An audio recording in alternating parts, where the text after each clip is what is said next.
What is up, everyone? Today we've got the Tesla Model 3, and I am a mechanical engineering student currently at CU here, and I found a couple manufacturing issues that I have found with this specific vehicle right here.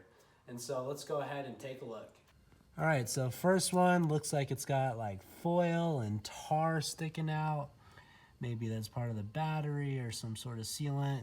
You know, that's kind of sloppy right there. No one really bothered to check that. On the rear driver's side door, on the bottom here, there was this giant thing of foam.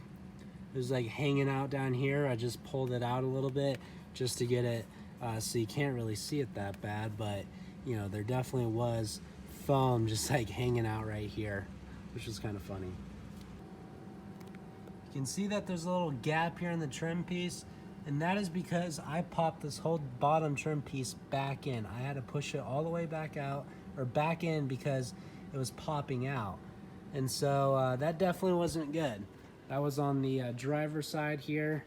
So I had to push it in, and it's not completely in, but it's better than just having it dangle out, which is, you know, not the best.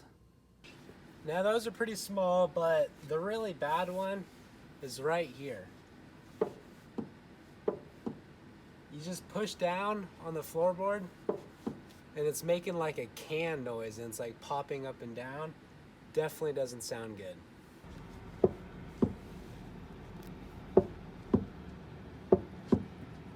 What is going on right there?